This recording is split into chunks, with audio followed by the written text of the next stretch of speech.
আসসালামু আলাইকুম। কৃষক বন্ধু সাজিদ ইউটিউব চ্যানেল থেকে স্বাগত। আজকে আমি নিয়ে আসছি আপনাদেরকে ঝিঙ্গার জমিতে। এই যে এখন যে তাপমাত্রা, এখন ঝিঙ্গায় ফুল আছে, কিছু জালিও আসছে, আবার অনেকগুলো আছে সেগুলো হয়তো তোলাও যাবে। তো এই সময়তে ঝিঙ্গার যে সমস্যাগুলো হচ্ছে সেই সমস্যাগুলো নিয়ে আলোচনা করব। এই যে দেখুন একটা জালি দেখা যাচ্ছে এটা।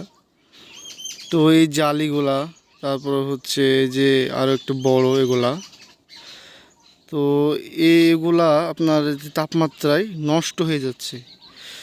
তো এগুলাকে ভালো রাখার জন্য যে প্রক্রিয়াগুলো অবলম্বন করতে হবে আজকে সেগুলাই বলবো। এই যে দেখুন এইটা জালি, এগুলো একটু ছোট জালি। তো এই জালিগুলো আপনার নষ্ট হয়ে যাচ্ছে। দেখুন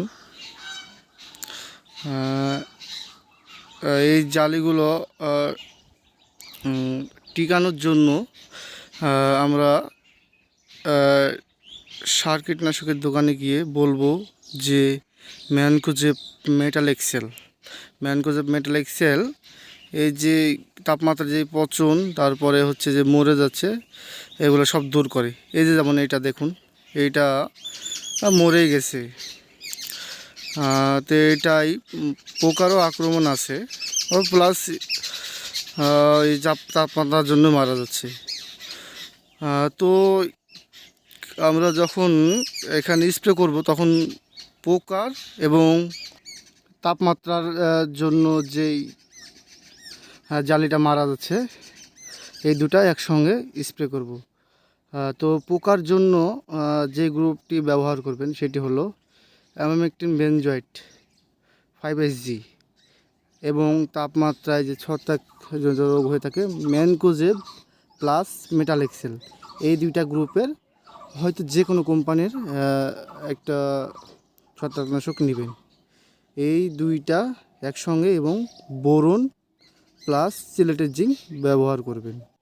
এতে করে কি হবে, যে আপনার কাজটা ভালো পাবেন, গাছটা ভালো থাকবে, ঠান্ডা থাকবে, অতিরিক্ত তাপমাত্রায় ফলটা ভালো থাকবে, এবং আপনার এই যে অতিরিক্ত তাপমাত্রায় প্রায় সব ঝিঙ্গাই টিকে যাবে। এতে কী হবে, আপনি লাভবান হবেন, এতে কিছু উপার্জন বেশি হবে।